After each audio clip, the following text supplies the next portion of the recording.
Two cops walked through my backyard while I was reeling in a base and told me to put the rod down. One of them actually said, "Sir, you're trespassing on HOA property." I was standing on my own damn grass. Alright, so here's the thing. This whole mess started way before the cops showed up like I was poaching deer out of season. I didn't just wake up one day and decide to tick off an entire HOA. Hell, I wasn't even part of their precious little kingdom. That's the kicker. The house was my grandfather's. He built it with his own hands back when this area was nothing but dirt roads and cow pastures. No manicured lawns, no HOA, just open sky, woods, and the lake. That lake. It was everything to him. He used to say that the world could fall apart, but as long as he could cast a line into calm water, everything would feel right again. I guess that got passed down, because the second I moved in, I found myself out there with a coffee in one hand and a rod in the other, trying to breathe like he used to. I got the house after he passed. Cancer, fast and ugly. He left it to me in his will, straight up. No loans, no liens, just mine. I was living in Austin at the time, going through a divorce that felt like slowly peeling off your own skin, and I needed a fresh start, not just for me, but for my kid. Ethan was 13 and angry in that quiet way teenage boys get when their world's flipped upside down. I figured, screw it, let's go live by the lake. Let's try simple. The house needed work, sure. It had that old cabin smell, and the plumbing sounded like it was clearing its throat every time you flushed. But it had bones, real bones, and the yard sloped right down into the lake like God carved it that way just for us. No fences, just the sound of water, wind in the trees, and sometimes the splash of fish hitting the surface at dawn. Heaven. First few months were good, peaceful. I started fixing things around the house, new windows, sanded the porch, redid the roof myself with some help from a buddy. Ethan was adjusting, even laughing again. We had this ritual, me and him, early mornings, just us and the lake. We'd fish, no phones, no noise. Sometimes we'd talk, sometimes we didn't. Didn't matter, it was ours. Now here's where it gets weird. About a year before we moved in, a bunch of new houses popped up around the lake. Real planned community stuff, stone mailboxes, matching fences, SUVs that all looked like they came from the same dealership. Along with them came a shiny new HOA full of meetings and pamphlets and overly enthusiastic people in polos. But, and this is the important part, my property was never part of it. Not legally, not contractually, nothing. My lot was one of 3 originals that predated the HOA by decades. I knew that because I actually read the paperwork when I inherited the place. And honestly, I didn't care about their rules. I wasn't asking to be included in their block parties or whatever. I just wanted to be left alone. The first interaction I had with the HOA was nothing, really. Some lady named Linda showed up while I was cutting the grass. Introduced herself like she was running for mayor. Handshake, name badge, clipboard. Told me they were building a stronger community and I should think about voluntarily joining the association. I smiled, nodded, told her I'd think about it. I didn't. I didn't even know Linda was the president of the HOA until later. I just knew her as the woman who walked her poodle right through my driveway like it was public property. So that was the setup. We were doing fine, minding our business, fishing our mornings away, when the tone started to shift. First it was passive stuff, a flyer taped to my mailbox saying, "Protect our lake, join the community." Then it was little comments from neighbors I barely knew, like, "Oh, you're that house," said with a weird smile, like they weren't sure if I was homeless or just socially defective. One guy even asked me if I was the groundskeeper. But whatever, I'd been called worse. Long as they stayed off my lawn, they could hold all the neighborhood yoga circles they wanted. I didn't realize it at the time, but they weren't just trying to be neighborly. They were testing the water, trying to see how far they could push before I pushed back. And brother, I didn't even know we were in a war yet. First time I realized something was off? It was small, like petty small. The kind of thing you almost laugh at, except it leaves this weird taste in your mouth and you can't stop thinking about it. I'd just come back from the lake with Ethan. We were grinning like idiots because he finally outfished me for the first time. Little guy pulled in a decent largemouth and would not shut up about it, like he'd just won the damn Bassmaster Classic. We'd cleaned up, left the rods leaning on the side of the shed, and I'm out front hosing fish slime off the cooler when Linda shows up. Uninvited, of course. She didn't walk up the driveway like a normal human being. She came around from the woods, my woods, like she'd just taken a nature stroll through private property. She had that same clipboard in her hand, same fake smile, same perfume that smelled like something between disinfectant and lilacs. She didn't even say hi, just kind of scanned my yard with this tight little frown and went, "Greg, I need to talk to you about your lake usage." I blinked. My what now? She points with the clipboard like I didn't know where the lake was. This is community property. It's been designated as private HOA recreational space, members only. I dried my hands on my shirt, tried to keep my voice neutral. Yeah, well, I've got deeded lake access right through here, I said, gesturing to my backyard, which, last I checked, I still owned. Been using it for as long as I've been here, my grandfather too, for 40 years before me. She gave this polite little laugh, the kind where there's no humor at all, and said, I understand that, but just because your property touches the lake doesn't mean you have unrestricted rights to use it. HOA guidelines are very clear. Anyone fishing in HOA waters must be a dues-paying member. It's about fairness. Fairness. I looked at her. Really looked. She had on these crisp white sneakers like she'd never stepped in actual dirt. Her eyes did this flicker thing, like she was waiting for me to fold right there and say, oh, sorry, let me just cut you a check for $1,000 and fall in line. I told her, calm as I could, I'm not part of the HOA, never was. That's not how my deed reads. She didn't even flinch, just flipped her clipboard around and showed me some printed page. It looked like a map, maybe a zoning overlay, full of colored lines and boxes that meant absolutely jack to me in that moment. Then she tapped a red area with her pen. This section here includes all properties with water access, including yours. It's part of the conservation overlay. That means the HOA has authority to regulate use. Conservation overlay, I repeated, because it sounded like something she'd made up in the car 5 minutes before walking over. She straightened like she was about to give a TED Talk. It's about protecting our shared resources. The lake is at risk for overuse, erosion, invasive species. I cut her off. I'm not jet skiing out there, Linda. I'm catching base with my kid. It's the same thing people have done here for decades. She did this tight-lipped smile thing like she was trying not to show teeth. Greg, I'm just trying to help you avoid issues down the line. We're not looking to make a scene. And then, cherry on top, she handed me a pamphlet. Glossy cover, title in bold blue letters, Why You Should Join the Lakeside Community, HOA, Protecting Our Neighborhood, Together. Like I was some idiot who hadn't gotten the hint yet. I didn't say anything. I just nodded, thanked her, and walked back inside. Ethan was watching from the window with that teenager face, wide-eyed but trying to look cool. He asked, was she serious? I shrugged, tossed the pamphlet in the trash without looking at it. Probably just bored, I said. But that was a lie. I felt it. You know that feeling when you're walking to your car at night and the hair on your arm stands up? That was it. This wasn't some friendly warning. It was a shot across the bow.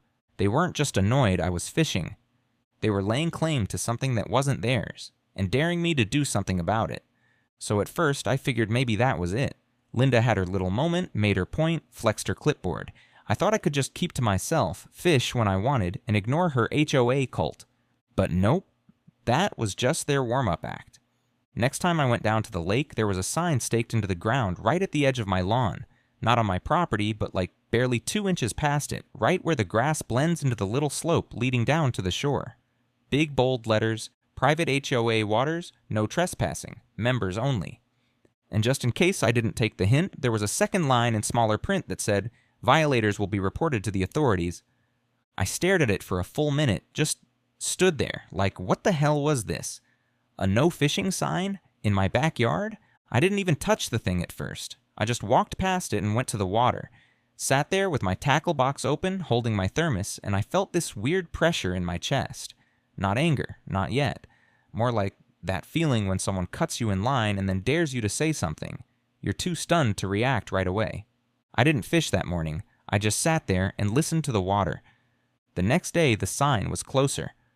I'm not joking, like someone had moved it a foot up the slope in the night. I checked, still not on my property, technically, but so close I could have knocked it over from my porch with a good throw. So I did what any reasonable person would do. I looked up the parcel maps, dug out my property lines, called a guy I know who works for the county assessor, and got the old plat map scanned and emailed to me. Then I went out there with string and little orange flags like I was running a damn archaeology dig, and I marked off exactly where my land ended. And wouldn't you know it, the sign? It was planted smack dab on my property, not a maybe, not a line of sight call. It was mine. So I pulled it out, just yanked the thing like a stubborn weed and set it on the HOA's side of the brush. Didn't break it, didn't toss it in the lake, just removed it and left it leaning against one of their silly community bulletin boards they have by the walking path. 3 days later, I got a letter. Official looking, HOA letterhead. Certified mail. Cease and desist unauthorized use of HOA-controlled waters. They accused me of vandalizing community property and threatened legal remedies if I continued to infringe on restricted spaces. And right then, I knew they were serious. This wasn't just about rules. It wasn't about signs. It wasn't even about the lake. It was about control. Linda and her little HOA gang couldn't stand the fact that there was land on their lake that didn't bow to their rules. It didn't matter that I wasn't part of them. It didn't matter that my land had been there before the HOA was even a glimmer in a real estate developer's eye. To them, the lake belonged to their kingdom, and the fact that I was out here fishing without paying tribute, that was rebellion. It got worse after that. I'd go to cast a line in the morning and there'd be a drone hovering. Yeah, a freaking drone, buzzing over the water like a mosquito with a camera. I saw it 3 times. Every time I waved at it, it darted back toward the cluster of identical beige houses across the lake. I called the sheriff's office, told them about the signs, the drone, the letters. They said unless someone was physically trespassing or threatening me, there wasn't much they could do. It's a civil issue, the deputy said, like that was supposed to make me feel better. Then came the neighbors, not all of them, just a few bold ones.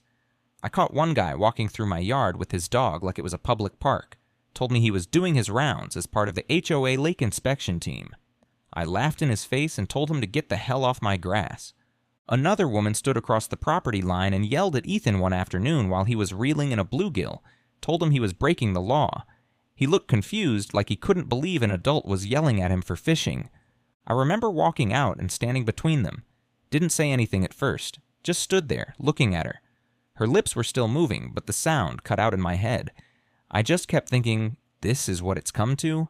Grown adults policing a kid with a fishing pole? The next morning, I found a note duct taped to my shed. It wasn't signed, printed letters typed out on regular paper. You are not above the rules. It would be best if you respected the boundaries before we are forced to take further action. That's when the fear kicked in. Not the kind that makes you run. The other kind. The one that settles deep in your gut and whispers, these people aren't just annoying.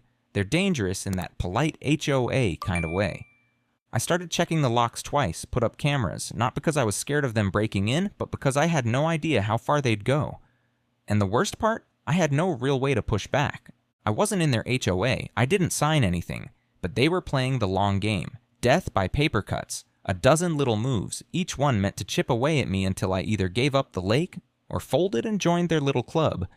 And every time I thought they're done, they'd come up with something new. Like they had a damn playbook. At some point, you just get tired of waking up every day and wondering what kind of nonsense is waiting for you in the mailbox.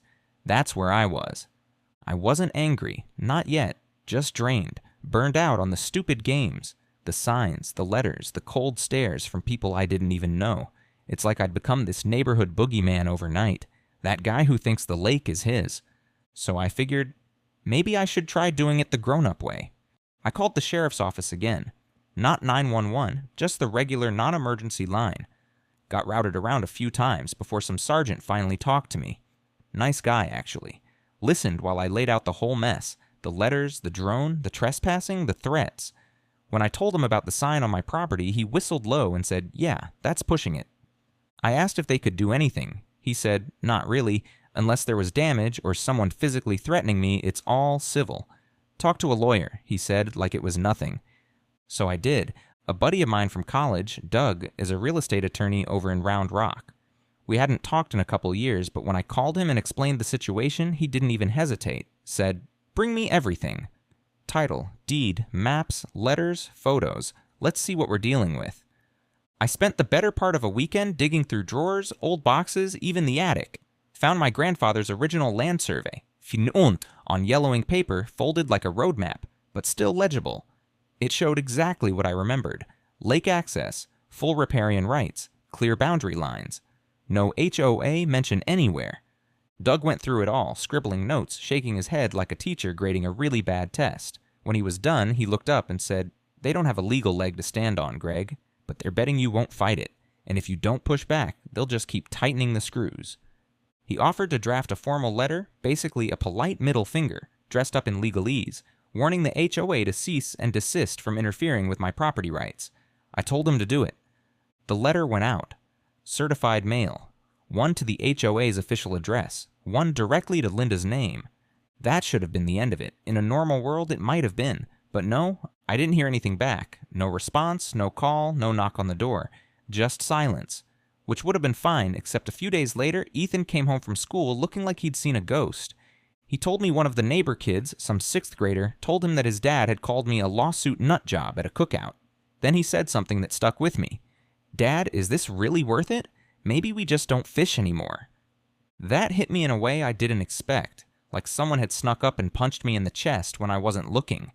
This whole thing, all the hours, the stress, the digging through paperwork, I was doing it for him, for us, for that little slice of peace we carved out by the water with our old lawn chairs and shared thermos and dumb inside jokes. And now he was questioning if it was worth it.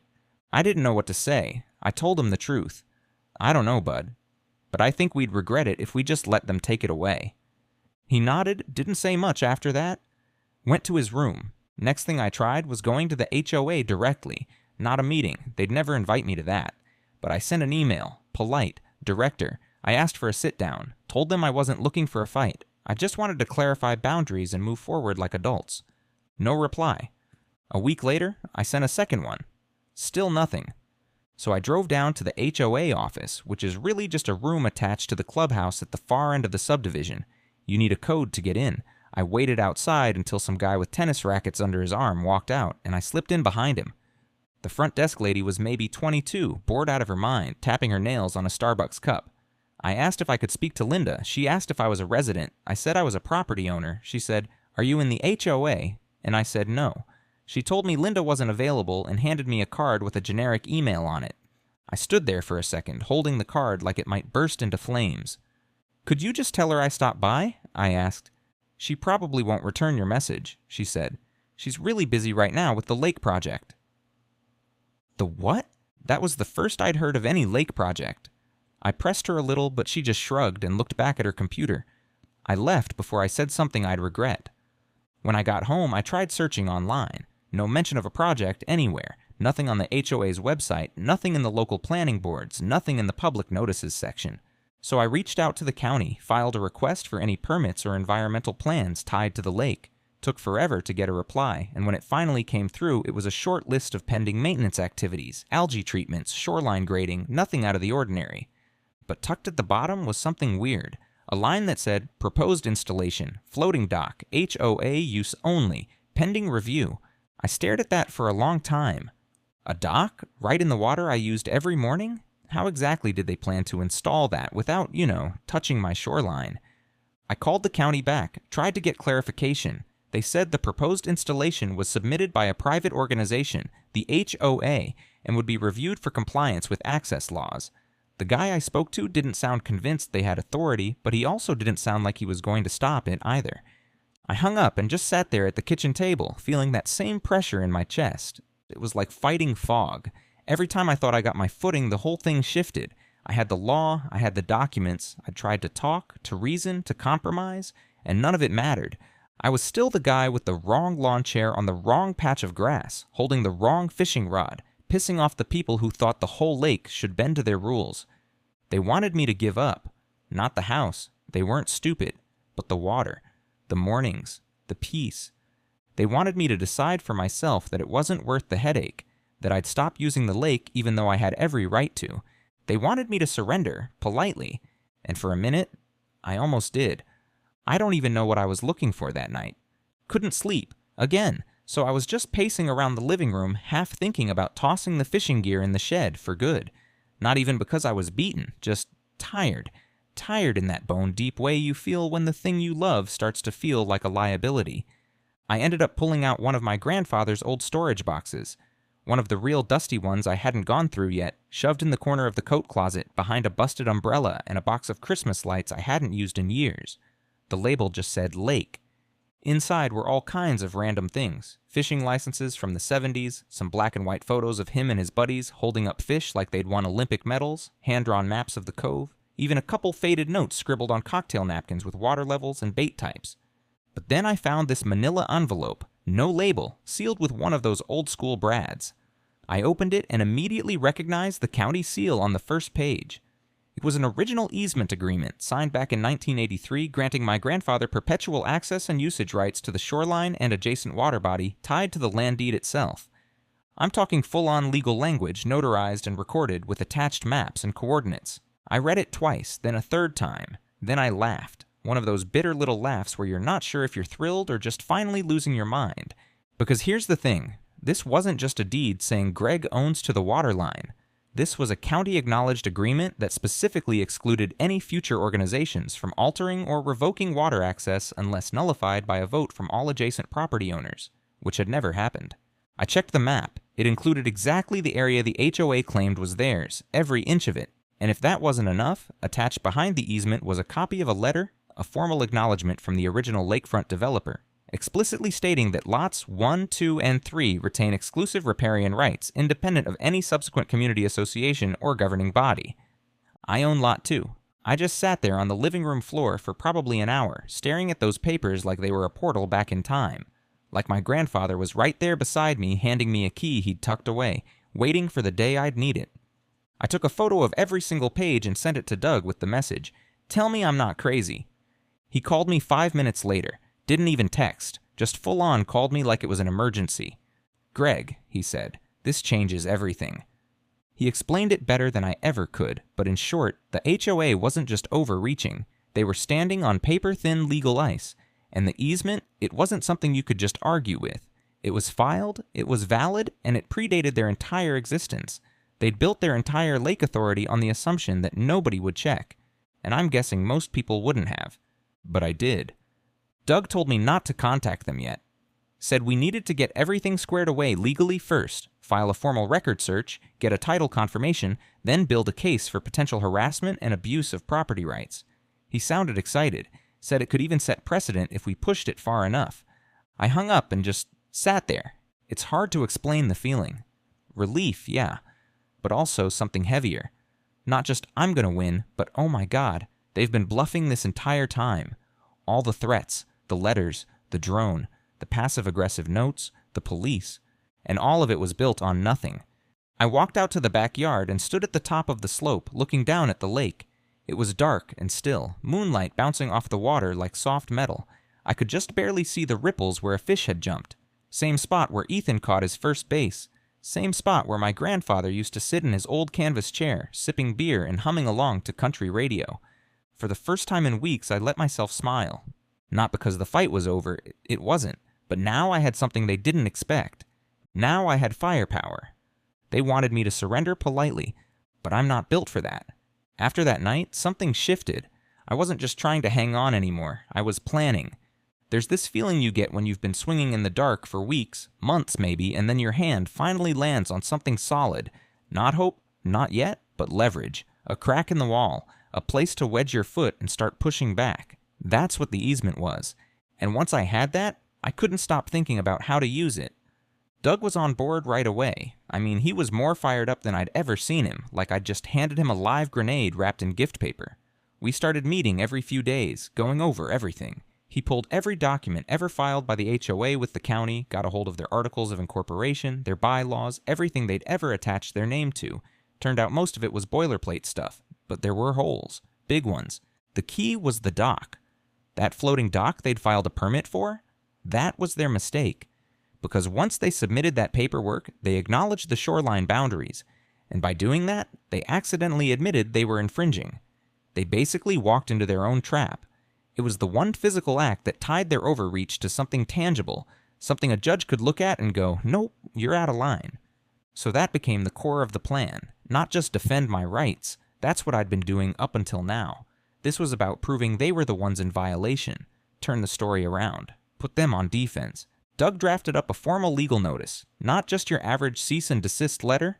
This was a multi-page package, maps, historical surveys, deed excerpts, the easement documents, and a timeline of HOA actions going back to the first sign they stuck in my grass. We included witness statements, Ethan's, mine, even Mrs. Keller's. She finally agreed to write something after Doug explained the HOA had no more authority over her than they did me. Her note was short and sweet, said she'd been pressured to join the HOA multiple times and had received warnings about non-compliance even though she wasn't part of their association. Doug lit up like a Christmas tree when he read that. said it opened the door to a potential pattern of overreach. We compiled it all into one clean, professional packet and sent it off. One to the HOA board's address, one directly to Linda's law office. Yeah, turns out she was a retired lawyer. And one to the county commissioner's office. Doug made sure to copy every relevant department we could find. Zoning, parks and wildlife, county legal, even a local state rep who lived 2 towns over. But that wasn't enough. Not for me. Because I knew Linda. She wasn't the kind of person to back down just because we sent her a stack of papers. She'd bury it in red tape or claim ignorance or say her legal team was reviewing it. I needed something else. A little pressure from the outside. So I reached out to a local journalist I knew. Rachel, someone I'd met through Ethan's middle school. She ran a blog that covered local government stuff. Not a big name, but her stuff got around. I told her the story, start to finish. Showed her the easement, the letters, the drone video, the sign, everything. She was stunned, said something like, I thought HOA horror stories were exaggerated.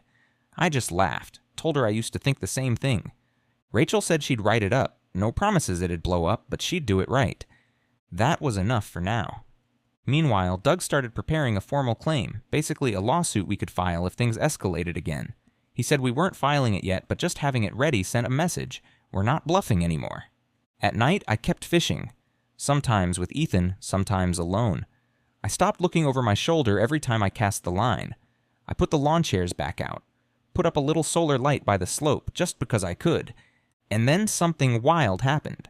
Nathan Hall, one of the neighbors, guy who lived on the other side of the lake and had always seemed like your typical HOA yes man, came by. Knocked on my door one afternoon and said, real quiet, I think what they're doing is wrong. He told me he'd seen the emails.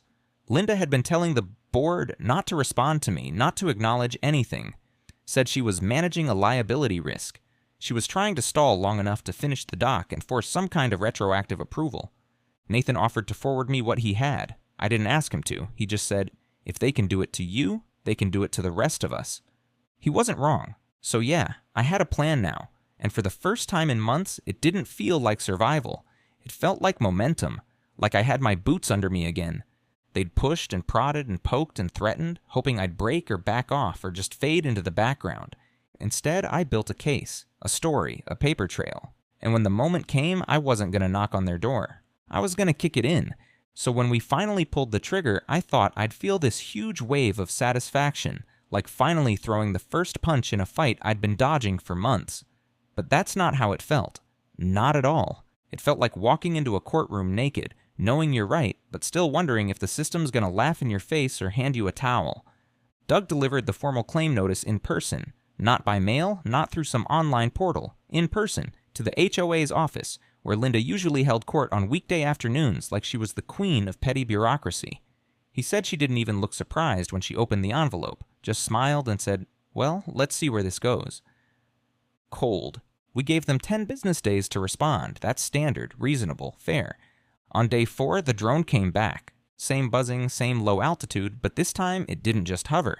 It swooped right down over my dock area, did a slow circle like it was scanning me for weapons, then zipped off. I saw it take off from a cul-de-sac across the lake, from one of the newer houses with the Lakeside Proud banners in their window. I didn't even flinch. I waved. The next day, I found another sign staked at the edge of the water, a brand new one, fresh paint, same stupid font, private HOA access, no unauthorized use. They even used bolts this time. Dug them right into the soil like it would stop me. So I made a call to the county zoning office and scheduled a field rep to come out and walk the property with me. I showed him the sign, showed him the map, showed him the easement. He nodded, took notes, asked if I had any photos of where previous signs had been placed. I had a whole folder printed and ready. When I asked him if they were violating anything, he gave this half shrug and said, it's muddy, but if you're right, and from the looks of this you are, they're putting up unauthorized signage on private land. That's no small thing. He said he'd get back to me, whatever that means. Then the article dropped. Rachel's piece hit the local blog, and from there it bounced around social media like a pinball. The headline wasn't clickbait, it was better. HOA tries to claim lake, harasses longtime property owner with no jurisdiction. It had everything. Drone footage, maps, scanned documents, even a quote from Mrs. Keller about how she'd been intimidated into silence. Doug was grinning when he saw it. This'll make them panic. And it did. The next morning, Linda sent out a mass email to all HOA members. Of course, I wasn't supposed to see it, but Nathan forwarded it straight to me. She called the article misleading, claimed it was an attempt to stir division, and insisted that the HOA has acted in full accordance with community interests. She even blamed the signs on volunteer overreach, as if rogue neighbors were hammering in signs on their own time with no approval. Classic move, shift the blame, play innocent. But the tone was off. It wasn't the usual confident legalese she loved to hide behind. It was defensive, rushed, like someone who knew the ship had sprung a leak and was trying to plug it with duct tape. So I turned the heat up. Doug filed a formal complaint with the county on my behalf, claimed property harassment, unauthorized postings, and attempted encroachment via false signage. He attached everything, the easement, the permit filings, the timeline of events. We even cited precedent from 2 other HOA cases where judges had ruled against similar behavior. Then we sent a public version of the complaint to a local neighborhood Facebook group. Just the facts, no commentary, no drama. Let people read for themselves. I wasn't trying to smear them. I just wanted people to know. And man, did they notice. Within a few days, my inbox was blowing up with messages. Some were just curious, asking if the article was true. Others apologized for staying quiet. A few, and this blew my mind, were from current HOA members who wanted to know how they could get Linda out. Then the HOA pulled their next move. They issued me a formal notice stating that my unauthorized distribution of private HOA correspondence had violated ethical boundaries. They accused me of defamation, again, threatened legal action. Doug laughed when I showed him the letter. They're bluffing, again, and they're scared. Still, it shook me a little, not because I thought they'd win, but because I knew they wouldn't stop until someone forced them to. So I pushed harder. I sent out a written request for a public hearing with the County Land Use Board, attached everything, told them I was prepared to speak on record about property harassment, HOA overreach, and easement enforcement. They scheduled it. And now I had a date. That changed everything. No more secrets, no more passive-aggressive signs, no more polite standoffs. I was taking it public, official, with Doug by my side, and the entire HOA forced to either show up or look like cowards. Ethan watched me put all the final documents into a binder one night at the kitchen table. He didn't say much at first, just sat there, looking at me like I was someone else, not the dad who let things roll off, but the one who stood his ground. "Does this mean we win?" he asked. I looked at him, then down at the papers, at the easement, at the old photo I'd taped to the front, one of me and my grandfather side by side at the lake. "Not yet," I said, "but we're getting there." The day of the hearing, I showed up early. Not because I was nervous, okay, maybe a little, but because I didn't want to feel rushed. I needed to see the room, breathe it in, get my feet under me. It was just one of those plain government buildings that smells like floor wax and copier paper. Fold-out chairs, bad lighting, that humming buzz from the old air vents that makes everything feel a little more tense than it needs to. There were maybe 20 people there when I arrived, mostly older folks, some in polos with HOA logos stitched on like a badge of honor. Doug got there right after me, carrying a leather folder and wearing that half smile he gets when he smells blood in the water. He gave me a pat on the shoulder, said something like, "Just tell it like it happened." Easier said than done, but I was ready. I saw Linda walk in about 15 minutes before it started. She looked off, polished as ever, but off. Her walk didn't have the same glide, her face was tight, and she didn't make eye contact with me. She brought 2 other board members with her. I recognized them from HOA flyers, but none of them sat in the front row. They stayed in the back, like they were hoping to just observe. Not today. When they called my name, I stood up, heart pounding just a little too fast, and walked to the microphone. I didn't use notes. I started by talking about my grandfather, about how he bought that land before this town had subdivisions or property managers or newsletter committees, how the lake was part of our family, part of our rhythm. I talked about Ethan, about the mornings we spent casting lines into still water, just trying to breathe. Then I laid out what happened, from the signs to the drone, the letters, the trespassing, the accusations. I showed them the easement, the recorded documents, the original developer's letter. Doug passed around copies like we were in a courtroom. And then I said this: I didn't ask for a fight. I didn't start it. But what's happening here isn't just about me fishing. It's about what happens when a group of people thinks they can reach past their own fences and start making rules for everyone else, and if we let that slide, even a little, it doesn't stop with fishing. That room got quiet. Real quiet. After me, Doug spoke. Clean, clear, lawyer speak, but with enough bite to land the punches. He cited state law, land use precedent, and even a couple of HOA overreach cases that got laughed out of court when judges saw how flimsy the claims were. Linda had her moment after that. She stood, walked to the mic, and gave this whole practice statement about community preservation and miscommunication, and how the HOA had only ever acted in the interest of order and environmental safety. She was smooth, I'll give her that, but she didn't bring evidence, just spin. And then the land board members started asking questions. That's when it got good. They wanted to know why the HOA thought it had authority over non-member properties. Linda tried to explain the conservation overlay thing again, but the board chair interrupted her and said, "Ma'am, we've reviewed the overlay boundaries. They don't include his shoreline." One of the members, older guy, clearly done with the nonsense, looked up and asked, "Did your HOA approve the signs placed on Mr. Matheson's property?" Linda hesitated. Just a second, but enough. "We were under the impression..." "So, no?" The guy cut her off. She didn't answer. Doug slid a paper across the table. "This is a photo of the sign in question, along with GPS metadata and a property map overlay. That's private land." And then Rachel, the reporter, stood up from the second row and asked if she could submit a public comment. The board allowed it. She read aloud a selection of quotes from HOA emails Nathan had provided, including one from Linda in which she referred to me as a soft target and said that continued pressure would likely force compliance or abandonment of the access point. That word, abandonment, just hung there like smoke in the room. I don't know if you've ever watched someone lose control of a narrative in real time, but it's almost sad. Almost. Linda sat down without another word. The board didn't make a final ruling that day. That's not how it works. But they issued a formal statement afterwards saying they were deeply concerned by the actions taken by the HOA, and that pending further investigation, all proposed dock construction would be suspended and the issue of easement enforcement would be referred to the county legal office. I walked out of that building with my hands shaking. Not from fear, from adrenaline. And when I stepped outside, Ethan was waiting in the parking lot. He'd skipped after school soccer and come on his own. I didn't even know he was there. "You did it," he said.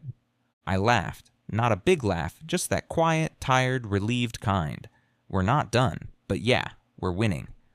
And I swear, for the first time since all this started, the air didn't feel so heavy. Funny thing is, after all of it, the signs, the letters, the drone, the hearing, the legal briefs, the awkward stares at the gas station, I still fish in the exact same spot. Same worn-out canvas chair, same thermos, same little patch of grass where my grandfather used to sit with a cigarette dangling from his lip and a half-bent rod in his hand like the world didn't have anything more important to do than wait for a bite. Now it's quiet again. Not because people stopped caring, but because they finally backed off. No more signs, no more notes taped to my shed. The drone disappeared. The dock project was officially killed by the county 2 weeks after the hearing. Turns out it never had a chance, not with the easement on record and Doug breathing down their necks. Linda's still around, technically. She didn't quit, not right away, but she's quieter now, keeps her distance. Word got around that she mishandled a situation, which is polite HOA speak for got publicly smacked in the teeth and made us all look bad. At the next board election, her name wasn't even on the ballot. She just faded. The funny part, I never really wanted her gone. I didn't want a trophy or a parade or some Greg was right banner hung across the lake. I just wanted them to leave me the hell alone. That's it. Just peace. Mrs. Keller baked me a pie not long after the hearing. Said it was for standing up for the old guard. I don't think she meant it politically. Just in that way people mean it when they see someone say enough and actually mean it. She's got a fire in her, that woman. Makes a mean blackberry cobbler, too. Nathan's become something of a quiet friend. We talk now and then. He'll wave when he sees me out there, sometimes walks over with a beer in hand, sits on the dock and talks about everything except the HOA, like that chapter closed and neither of us wants to flip it open again. As for Ethan, something about all this changed the way he looks at me. He still rolls his eyes when I ask about homework or leaves dishes in the sink like it's a sport, but there's this respect now, a quiet one, like he saw what it means to stand your ground, even when it sucks, especially when it sucks. Last week we were out at the water just after sunset, sky going that deep orange that turns the lake into glass. He cast out and said, real casual, I'd have given up. No way I'd have gone through all that. I smiled and said, you'd be surprised what you'll do when someone tries to take what's yours. He nodded, didn't say anything for a while, then he grinned and added, next time someone messes with my video games, I'm calling Doug. Smartass. But that's the thing, right? That's what stays with me now. Not the papers or the meetings or even the little wins. It's that this place, This weird, quiet, muddy patch of lake with our old chairs and tangled lines. It's ours. It meant something when it was just peaceful. Now it means something because it wasn't. Somewhere out there, someone's probably dealing with the same kind of crap. Some HOA president in a cardigan with a god complex, waving bylaws like battle flags and thinking silence means surrender. I hope they speak up. I hope they dig deep and find their own easement, their own Doug, their own voice. Because if this whole mess taught me anything, it's this. You don't have to scream to stand your ground. Sometimes you just have to keep fishing,